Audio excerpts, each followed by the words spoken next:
두 번째는 희망이냐 절망이냐 너희들이 선택해라. 야, 이제 협박을 하다 못해 이거 큰일 났어요. 정말.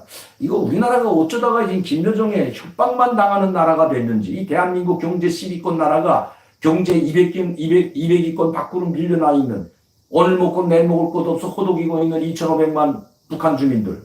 물론 핵과 미사일, 그리고 뭐 탱크, 장갑차, 무더기로 쌓아놓고, 여러분들도 보셨겠지만 3.1 전쟁 계획까지 짜놓은 김정은. 아마 그걸 믿고 우리를 촉박하는 것 같습니다. 즉 북한의 김여정이나 김정은은 자기들이 보유하고 있는 핵무기 때문에 이 핵무기를 가지고 그거 하나 가지고 있다고 해서 우리를 이렇게 자주 협박하는 것 같습니다. 두 번째 협박하는 이유는 물로 터졌기 때문입니다. 그들이 말하듯이 문재인 대통령을 삶은 소대가리에 비유하고 미친 개에 비유하고 아침에 짖는 개에 비유하고 철부지 어린아이에 비유하고 이제는 미국산 앵무새에 비유해도 말 한마디 하지 못하고 김여정 하명법까지 만드는 이 정부이기 때문에 그 어떤 정부에도 이런 협박을 한 적이 없는데도 불구하고 최근에 김여정이나 김정은은 계속해서 협박을 해오고 있습니다. 김여정은 김정은의 입이라고 알려져 있습니다. 왜 이런 대남 대미 성명을 대미 담당인 뭐 김성남이나 아니면 국제부장이죠. 아니면 김영철 대남사업비서 통일전선 사업부장이며 대남 담당 비서인 김영철의 입을 통해서 하는 것이 아니라 왜 김여정을 통해서 이렇게 할까요? 그 내세우는 원인이 바로 있는 것입니다. 이렇게 김정은을 대신해서 앞에 정면에 나서서 우리를 협박하고 그리고 북한 주민들 앞에 자주 나타나는 모습은 김여정의 위상을 높이기 위한 것입니다. 저는 첫째도 둘째도 셋째도 당 제1비서를 내정한다면 그 자리는 김여정이 들어갈 것으로 확신합니다. 아마 좀 더 두고 보면 이제 그렇게 되는 날을 여러분들 보게 될 겁니다. 저는 하루빨리 그런 날이 왔으면 합니다. 왜냐하면 그렇게 되는 날이 곧 김정은이 암 진단을 받고 사망을 기다리는 날이 되기 때문입니다. 자, 어쨌든 그런 날이 오기까지 작은 김여정은 계속해서 김정은을 대신해서 여러분들 우리를 협박하고 있는데 지긋지긋합니다. 이제는 희망이냐 절망이냐 너희들이 선택하라. 그건 우리가 선택하는 것이 아니다. 바로 너희들에게 선택이 달려있다. 남북공동연락사무소 수백억 원을 들여서 수십억 원을 들이고 그리고 100억 원을 남아 들여서 리모델링한 이 남북공동연락사무소 눈도 하나 깜짝 안 하고 일부에 폭파해버리고 흔적도 없이 폭파해버리고 사과는 고사하고 오히려 계속해서 협박만 일삼고 있는 김여정. 이번에 그 협박은 정말 가관도 아닙니다. 제가 그 내용 잠시 원문 그대로 몇 줄 읽어드리도록 하겠습니다. 김여정 조선노동당 중앙위원회 부부장당 뭐 조직부 부부장인지 선전부 부장이라는 말도 없어요. 직속 김정은 직속 부부장입니다. 이렇게 보시면 됩니다. 뭐 일부부장도 없습니다. 이제는 김정은 직속 부부장 당중앙위원회 부부장 담화 8월 1일 날 이 담화문을 발표했는데 이미 며칠 전부터 세상이라 하는 사실이지만 7월 27일 북과 남은 1년 넘게 단절되어 있던 모든 통신연락선들을 원래대로 회로가는 조치를 취하였다. 그러나 이를 두고 지금 남조선 안팎에서는 나름대로 그 의미를 확대하여 해석하고 있으며 지요 북남 순회 회담 문제까지 여론화하고 있던데 나는 때이른 경솔한 판단이라고 생각한다. 통신연락선들의 복원에 대해 단절되었던 것을 물리적으로 그냥 연결시켜놨다는데 물리적으로 다시 연결시켜놓은 것뿐이라는 그 이상의 의미를 달지 말아야 한다는 것이 나의 생각이다. 김정은의 생각이죠. 섣부른 옥죽과 근거 없는 해석은 도리어 실망만을 가져올 수 있다. 북남 순회들이 직접 두 손을 맞잡고 공동선언과 같은 사변적인 합의를 만들어 발표한 후에도 북남 관계가 바라지 않던 곡절과 파동을 겪고 위기로 치달았던 지난 3년간의 과정을 돌이켜본다면 내가 오늘 말한 견해가 10분 이해될 것이다. 나는 남조선군과 미군과 합동군사연습이 예정대로 강행될 수 있다는 기분 나쁜 소리를 계속 듣고 있다. 우리는 합동군사연습의 규모나 형식에 대해 논한 적이 없다. 그것이 축소됐건 이런 게 아니에요. 무조건 그만두라는 겁니다. 뭐 장인애하고 상의해서 합의할 수 있고 토론해서 할 수도 있다는 말 했죠. 누가? 청와대가 아니고 국방부가 있습니다. 만에 한미 군사연합을 훈련한다면 북한이 참관을 시킬 수도 있고 아니면 사전에 북한과 협의해서 할 수 있다. 문재인도 이렇게 말한 거죠. 그러니까 그걸 투집 잡고 나서는 겁니다. 이번에 열리는 한미연합 군사훈련에 대해서 통지받은 게 없고 연수훈련을 논한 적도 없다는 겁니다. 토론한 적이 없다는 거죠. 그 규모나 형식에 대해 토론한 적이 없다. 지금과 같은 중요한 반전의 시기에 진행되는 군사연수. 나는 분명히 신뢰 회복의 권음을 다시 때 기반하는 북남 신뢰들의 의지를 심히 훼손시키고 남북관계 앞길을 더욱 망쳐놓는 재미없는 전주곡이 될 것이라고 본다.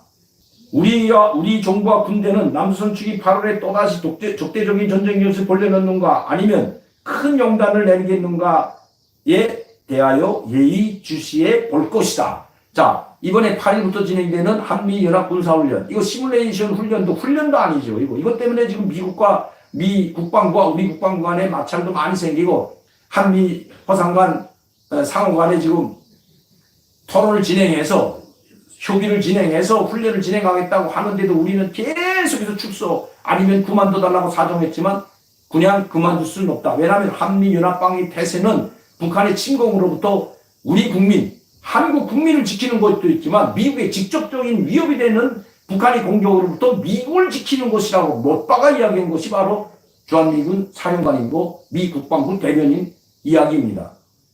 자, 여기에 지금 북한 자기네는 핵무기를 만들고 대륙간 탄도미사일 발사하고 매달 단거리 미사일 발사해. 금년에도 4월달에 단거리 미사일 2발 발사했죠. 이렇게 발사를 하면서 저들은 군사연습을 감행하고 또한 우리를 침공하기 위한 전쟁기까지 수련했고 그걸 공개하는 북한이 방어적 차원에서 하는 이 시뮬레이션, 한미연합 훈련이지만 실제 훈련이 아닌 컴퓨터 시뮬레이션 훈련까지도 투집 잡고 나섰습니다. 왜 투집 잡을까요? 이제 세 번째 문제에 정확한 답이 있습니다. 자, 이렇게 김여정은 마지막에 이렇게 이야기합니다. 희망이냐 절망이냐 선택은 우리가 하지 않는다. 선택은 너희들이 하라. 야, 이거 참 이젠 대북 전단을 핑계로, 대북 전단이라는 것은 수년 동안 한 몇십 년 동안 뿌려오던 겁니다. 북한에 보내던 거죠. 특히 탈북민 단체가 오래전 15년 전부터 뿌려오던 것을 작년 2020년 작년도죠. 6월달에 투집을 잡아가지고 마치도 대북 전단 때문에 이 폭파하는 것처럼 그건 핑계거리에 지나지 않습니다. 문재인 대통령이 또 문재인 청와대나 우리 이 한국 정부가 미국과 손을 떼고 자기 밑으로 들어오라는 그걸 들어주지 않는다고. 그리고 미국의 눈치를 보면서 자기들에게 절대적인 자기들과 합의해 놓은 즉 북한의 철도, 도로, 항만 건설을 지원해 주기로 해놓고 철도도 건설하고 도로도 건설해 주기로 해놓고 휴전협정을 정식하는 전쟁을 정식하는 정전협정, 평화협정을 개정했다고 해놓고도 안 하고 있는 문재인 정부에 대한 무능과 무지 책임을 자기 간부들에게 묻는 것처럼 물었던 겁니다. 여러분. 그리고 대북전단은 핑계거리에 지나지 않았습니다. 그리고 이거라도 빨리 없애버리라고 하니까 바로 대북전단 금지법을 만든 것이 통일부이고 바로 이 김여정의 호통 한마디에 부랴부랴 여당을 비롯한 청와대나 이 통일부가 나서서 만든 것이 대북전단 금지법이죠. 이건 핑계에 지나지 않는 겁니다. 자, 이렇게 열심히 김여정이나 김정은이 비 맞춰줬더라면 이런 한미연합훈련 시뮬레이션 같은 건 눈 감고 넘어가야 되죠. 그러나 문재인 정권이 존재하는 한, 문재인 대통령이 대통령으로 있는 한 이런 협박은 계속할 겁니다. 왜? 이렇게 압박을 가해서 미국과 분리시키고 미국과 한미동맹을 이간질시키고 깨기 위한 수단일 뿐만 아니라 너희가 내년 대통령 선거에서 다시 여당이 이기게 되면 우리 말을 들으라는 협박이 담겨져 있는 겁니다. 이렇게 물문한 김정은에게 굽실거리는 정부 또 있을까요? 다음번에도 그런 여당, 그런 당에서 대통령이 나와서 계속 문재인 대통령의 승계를 이어가기를 바라는 것이 김여정이고 김정은이라는 것은 제가 여러 차례 말씀드렸습니다. 이렇게 통신선까지 연락해서 복원시켜가지고 너희를 좀 도와주려고 하는데 중불나게 이제는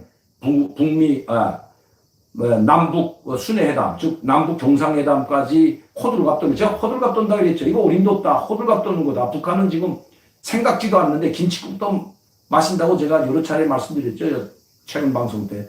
그리고 호들갑을 너무 떨어. 이거 보고 하나 해가지고 마치도 남북 관계가 개선된 것처럼 큰 선물 보따리 김정은한테 받은 것처럼 그냥 호들갑 떨고 무슨 화상 정상회담을 복구하기 위해서 뭐 화상 회담 장소를 만든다. 남북 이산가족 상봉회담을 거기에 한방 일침을 가한 겁니다. 그래서 좀 도와주려고 이렇게 했더니 이렇게 그냥 그렇게 하려면 한미일합을 그만둬라. 아예 깨끗이 단절하라고 협박을 또 하는 겁니다. 왜? 협박을 하면 다 들어준 것이 바로 문재인이기 때문입니다. 그리고 우리 정부이고 국방부이기 때문입니다. 그러나 한미연합훈련 시뮬레이션 아주 제대로 된 실제 훈련이 아니지만 이것도 미국의 강력한 주장에 의해서 요구에 의해서 할 수 없이 하고 있다는 것 우리 국민들은 다 알고 있는 겁니다. 시청자 팬 여러분들 다 알고 있다는 것 북한도 알고 있습니다. 이렇게 계속 우리 이 정부, 이 한국 정부와 문재인 대통령이 협박하는 것은 한미 간에 빨리 한미동맹 파기하고 우리야 자기들과 손잡고 자기 밑으로 들어오라는 것이 김정은의 생각이기 때문입니다. 그 생각을 김여정이라는 입을 통해서 이야기하게 된다면, 담화문을 발표하고 성명을 하게 된다면 김정은의 의중이라고 전 세계가 인지할 뿐만 아니라 한국 정부나 우리 국민들도 이것은 김정은의 말이라고 생각하기 때문에 그만큼 파급 효과가 있는 것입니다. 즉 부부장은 제가 항상 말씀드렸지만 이 백두혈통 김정은과 김여정은 차이가 별로 없다. 물론 최고 지도자 김정은이기 때문에 엄청난 차이가 있는 것처럼 보이지만 같은 백두혈통으로서 이럴 때에는 별로 차이가 없다는 겁니다. 즉 김여정이 말하는 것과 최룡의 핫바지로 전락한 최룡이나 아니면 대남 비서이지만 아무런 권한도 없는 김영철이 이야기하는 것보다 훨씬 파워가 있다는 것을 김정은이도 알고 있기 때문에 자기 동생을 계속해서 면전에 내세우는 거죠.